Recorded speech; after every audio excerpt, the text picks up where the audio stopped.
Hi everyone, I'm Mr. Wasteland, welcome aboard. This video is not sponsored, but was inspired by Mitten Squad. Hope you all like it. Fallout New Vegas let you play it the way you want it, so today we'll be answering the greatest question no one ever asked. Can you beat Fallout New Vegas as Ringo? So let's see our base rules for this challenge. I can only use the 9mm pistol and the caravaneer outfit. I'll match Ringo's starting stats as close as possible, and all main decisions will be based on Ringo's background. No glitches, no mods, no shortcuts, and we'll be playing on hard mode or above. Now that we are all on the same page, this challenge can begin.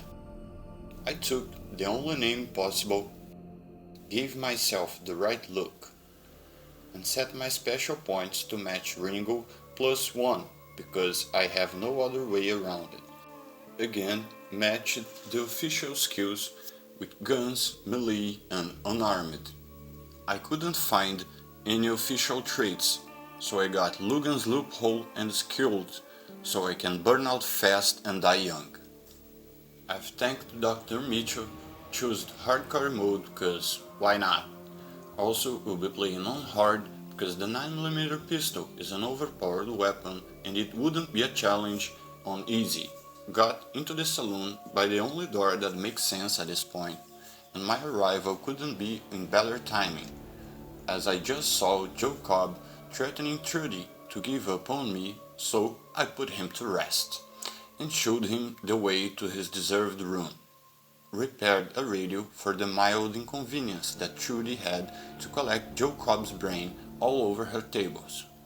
Finally was able to meet my fake clone, and he's so deep into believing he's me, I actually agreed to help him, as in some way I would be helping myself. Sunny and Dr. Mitchell were the only ones that helped. The others thought it was bad trouble. Sunny smiles warned us about the powder gangers, just the perfect timing so I could kill the synth with no suspicious around me. Took my gear back, and the life in the Wasteland was about to change. Powder people were dealt with mostly no efforts. Arriving at Prim, I took the lives of the escaped convicts as a professional by missing numerous shots that would do absolutely no difference, and then went to the Bison Casino by its back doors, in order to try to save Deputy Beagle, and absolute mop the floor with the convicts inside it. They were no match for a gun with such cosmic force as my 9mm pistol, but even in my best efforts I was too late. Deputy Beagle was killed by the convicts long before my arrival. Poor bastard. Then I convinced Major Knight to send troops supporting Prim because Lieutenant Hayes is useless. Near Newton, I overheard a couple having some serious argument and solved their problem by removing them both from existence. Ladies first, cause I'm a gentleman, and then of course, Tommy Boy. At Newton, I let Vulpes talk as much as he wanted, cause there's no way I could beat them down with only 100 bullets. But when I arrived at the NCRCF, I drugged myself with every cam I had, and with my turbo speed I was able to make a deal with the powder people. They agreed to trade my bullets for their lives. Told Lieutenant Hayes that I cleared the NCRCF and find a sheriff for absolute no other reason than the experience points. And despite that I had convinced the other NCRs to send more troops some 2 or 3 days ago, Hayes needs me to talk to him to accept the results of what he asked me to do. Yeah, pure NCR efficiency right there. After that, I went to Sloan and off-roaded myself to have some fun with some short yellow multi-legged friends near Hidden Valley. Made my way into the Black Mountain and went in the most dangerous part of this run. It was nighttime. I was walking the frontier between a Black Mountain and the Deathclaw Valley, but being as religious as an atheist can ever be, I felt comforted, cause even though that I walked through the valley of shadows and death, I will fear no evil, for I have the most amazing 9mm pistol with me. And everything went fine, unless for that one time when I died, a huge deathclaw ripped the flesh from my bones so aggressively my body cam broke and I don't have this footage anymore. After that, I smoothly reached Camp McCarran just in time to see the battle between the NCR and the Fiends, and for a second I thought the Fiends would win. But with a little help, the NCR won. Then I teach some stupid Fiends that you should never blink a light towards someone with a real gun. I reached the strip gate, but I was low on caps. To solve that, I went see the king. He had a suspicion that a guard named Horace was cheating his boys and asked me to investigate it. Indeed, Horace was making some dirty drama, as I could prove. I used my best arguments, and he just one-shot me. I numbed myself with all available drugs, so his bad vibes wouldn't hurt that bad. I felt powerful as Horace was walking backwards in despair, shooting at me, and it usually goes the other way around it. And a few dozen bullets later, he agreed to not cheat anymore in his life. Then I told the king not to worry about it anymore. I got Rex, and all quests for the king and the Gary twins went just fine and easy, and gave me enough caps to enter the strip. So, the first thing to do was, of course, to see Ambassador Crooker. I woke him up 2 in the morning just to see if he wanted to play a hand of Caravan. As I don't know how to play Caravan, I just jumped out of there and went to the Luck 38 to see if Mr. House could help me with entering the tops with my gun. He couldn't, and I left empty-handed, sort of. Now, the only ways I know to bring a gun into the tops would be a holdout weapon, pickpocketing someone, or steal back my stuff from the casino. Nothing that I can pull right now. So, my only way would be to enter the tops guns blazing. Anyway, Benny's guards are well armed and will be a tough fight for someone using only a 9mm pistol and no armor. So I need to get stronger and fast. With that in mind, I went to the Atomic Wrangler because in a fever dream I had, I discovered that Fisto gives you 10 caps every time you speak to him and leave without hiring it. And I would need loads of caps for my plan to work. So I made some coffee, opened YouTube in my Pip-Boy to watch some videos while blindly speed-talking to Fisto for a long time. How long, you may ask? I don't actually know, I forgot to count it. But when I got tired, I was up about 16,000 caps, stacking 10 at a time. Fisto's speech takes about 5 seconds, so it will be about 2 caps per second. 16,000 divided by 2 means I spent 8,000 seconds. Divide that by 60 and you have 133 minutes. So it was 2 hours and 13 minutes for the curious ones among the audience. Now that our homework is done, we went to Novak, because my quest marker would still point me there, and that's very annoying. Next thing, it was night at my arrival. I cracked a safe, took the bill of sale. The dustiest cattleman ever asked me to kill a chupacabra, despite a chupavaca would be more appropriate. Spent 32 bullets on a Night King for absolute no reason. Took Jenny Mae Chrysler for a walk. She died. Boone liked it. The Dusty Cattleman liked it. I liked it. The ghouls I've killed liked it. And also you should like and subscribe to this channel so you can say you like it in the comment section. Speaking about ghouls I like, Not So Bright Jason told me his plans in little details that I can't remember now because I'm allergic to bullshit, but I agreed with helping, and so I did send them in the great journey to the far beyond, just as God wanted false prophets to burn. I sold some snow globes for Mr. House's girlfriend and went play into my favorite building. the New Vegas Clinic. This is my favorite building because you can trade caps for the ability of being a better human.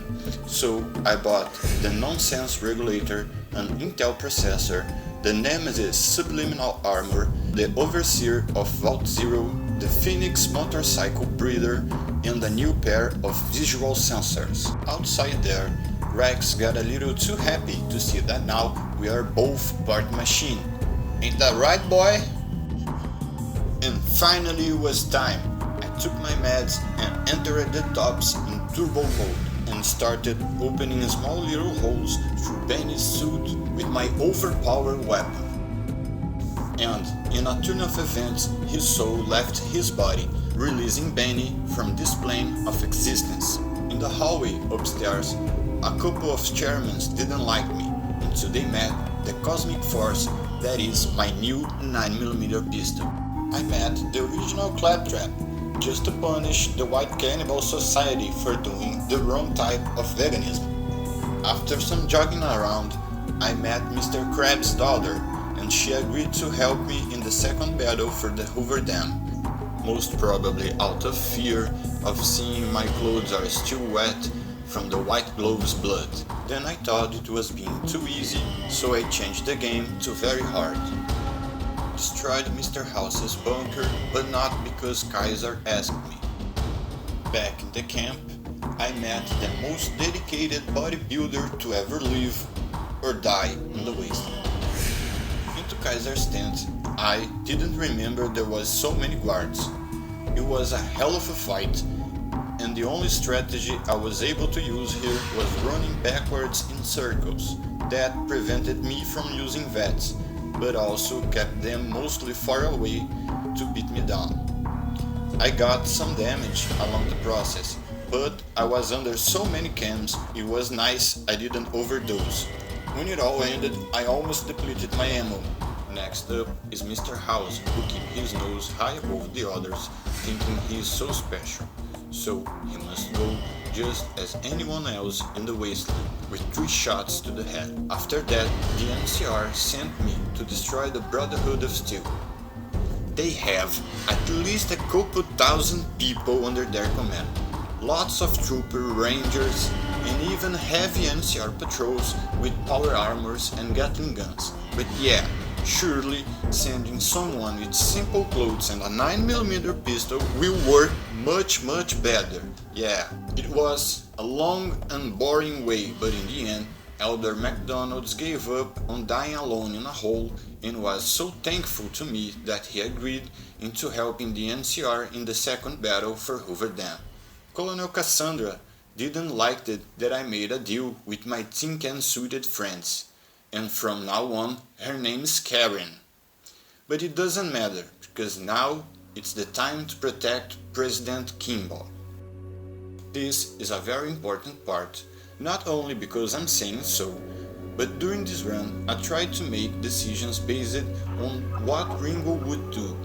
With that in mind, I sided with the NCR, and not just that, but when the opportunity came, I adjusted the attitude or took away every faction leader that wasn't playing by the rules, because nothing is more powerful than being the protagonist. Mr. House was an immortal with an army of robots. That never ends well.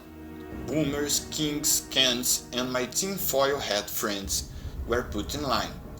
White Gloves were cannibals, Omertas, and the chairman at the tops were working against the NCR. The powder gangers, Fiends, Jackals, and Kaiser needs no explanation for their death. Jason Bright was a charlatan, and well, President Kimball is not being a good president, as NCR is working mostly the same ways as Brazil. Slow, inefficient, corrupt, and very expensive to maintain. So I stood there and waited his speech until his head failed to maintain its shape and position in space. Colonel Karen didn't like it, but didn't get upset or surprised either. Very suspicious in my opinion. Then she told me to prepare, for the second battle of Hoover Dam is getting closer, so I went to prepare myself. My preparation included but are not limited to killing a Viper camp in a single VETS, raided some Legion camps, killed the Dead Sea, enjoy a warm welcome at the Black Mountain, and a party the super mutants made for me. It was deadly fun. Not even Tabitha could endure such fun. Then I went shopping spree until I felt ready for battle. And boy, ready I was. Level 28, and my stats, skills and perks are listed on screen, and you can stop and verify it if you want. This part have no script, so I will freestyle ask you to like and subscribe, and let me know in the comments your opinion in this run and if you have some challenge for me. I was as ready as Ringo could ever be, so I spoke to Colonel Karen and General Lee, and the second battle for Hoover Dam begins. Inside the power plant section it was boringly easy, as we outnumbered the Legion, and all I had to do was go in behind the enemy lines and make a kill box, rinse and repeat. In the upper part of Hoover Dam, the strategy was to be close by the troops so the Legion wouldn't only focus their shots on me, and this also allowed me to spare some ammunition. At that point, the main concern I had was that based on my memory and some calculations I made when I was ambushed by Legion assassins, I thought I would need a bit north of 3,000 bullets. As we proceeded into the Legate Camp, I was slashed, shot, punched and exploded to death a few times, but I've learned a bit with each death. And the final showdown begins with me using every conceivable camp, and the trick here was that rushing water gives you 50% more attack speed, and turbo slows down the road around you. With that, your regular pistol becomes a Jacob's weapon from Borderlands that fire as fast as you can pull the trigger. Also, with turbo you can stay in close range long enough to land many shots and still get out of range before Lanius lands his sword. Then I used the scenario to my advantage, like climbing the stairs where you met Lanius, walking backwards all the way up just to jump down and have some space. Basic divide and conquer strategy. Also spamming steam packs and sunset sarsaparillas and using all possible cams when they deplete, and repeated that until all Legion forces were dealt with. The two main game changers that truly allowed me into being successful were turbo and rushing water. When they were all gone, General Lee made an explosive entrance, thanked me for my great job, and I beat Fallout New Vegas as if Ringo was the protagonist, on very hard and hardcore mode. I hope you enjoyed the video. If you have any critics, tips or challenge, please let me know in the comments. Like and subscribe if you liked the video. I am Mr. Wasteland, and it's been a pleasure. Have a wonderful day. And so the courier who had cheated death in the cemetery outside Good Springs cheated death once again, and the Mojave Wasteland was forever changed. The new California Republic celebrated its second victory at Hoover Dam, establishing definitive control over the entire Mojave Wasteland. Soon after, they negotiated terms to annex the Strip, Freeside, and many surrounding communities. The Mojave Wasteland, at long last, had entirely fallen under the NCR's banner. The courier, fair and even-handed in his dealings throughout the wasteland, was honored by the NCR for his support of the military at Hoover Dam. He was presented with the Golden Branch, the highest civilian decoration given by the Republic. Though some super mutants and Nightkin continued to journey to the legendary Utopia, they found little trace of its existence. Some eventually found their way to Jacobs, but many wandered off into the wastes, confused and disheartened. Still grappling with self-doubt over his usefulness in the face of old age, Raoul was never able to find peace with himself. Eventually, he left the Mojave and assumed a new name, as he had done so many times before. With the help of the Gunrunners, the Boomers developed a healthy trading relationship with the NCR. Eventually, the Boomers began wandering out into the wasteland, while still preventing outsiders from entering Nellis. The Brotherhood and the NCR in the Mojave Wasteland declared an official truce, despite continued hostilities between the two in the West. As per their agreement, the NCR handed over all suits of salvaged power armor, and in return, the Brotherhood helped patrol I-15 and Highway 95. After After the NCR's victory at the dam, the followers of the Apocalypse were pushed out of Old Mormon Fort during its occupation by NCR forces. NCR further encouraged them to leave Outer Vegas entirely, and the followers had no choice but to comply. Good Springs saw more trade along I-15 after NCR gained control of the Mojave Wasteland, but with that came a heavy burden of the Republic's taxes. Some old-timers, unable to handle the cost, were forced to move on, grumbling all the while. Cass survived to see the NCR flag flying proud over Hoover Dam, and thought for a moment, this is what a hero must feel like. She was about to tell the courier not to get too proud of himself. Then she figured, he knew that already. So she laughed, said fuck it all, and raised a bottle to the dam and the ones who had fought for it. As far as she was concerned, the whole thing was proof that playing out a bad hand can pay off in the end, as long as someone like the courier was holding the cards. After the Second Battle of Hoover Dam, the Great Khans returned for a time to Red Rock Canyon. The NCR's pressing need to expand proved greater than its promise of amnesty, and before long the government decided the Khans had to go. The surviving Great Khans were relocated to an isolated barren reservation, well north of NCR trade routes. Thanks to the courier and Lily, a cure for the Nightkin schizophrenia was found shortly after Dr. Henry's experiment concluded. Nightkin and other super mutants in the Wasteland flocked to Jacobstown, and the town became known as a haven where a mutant could find peace. Lily continued to take her medicine at half doses, and although she remembered her grandchildren, her mind remained muddled and confused. Eventually, she parted ways with the courier and traveled west, seeking the remnants of her past. After the NCR victory at Hoover Dam, the temporary truce between them and the Kings blossomed into a full-scale relief effort for the people. While the NCR made repeated entreaties that Freeside join the Republic, the Kings steadfastly maintained their independence. After Ray's brain was transplanted into Rex's cybernetic body, it took Rex some time to adjust to the old scrapyard dog's memories. Eventually, Rex's mind settled peacefully, melding his own memories with that of long travels with old Lady Gibson. While the destruction of the Repcon rockets appeared to be a boon to the salvagers of Novak, the benefit would never be realized. Radioactive fuel from the wrecked ships seeped out and contaminated the area. Salvagers were forced to move on, and the town was abandoned.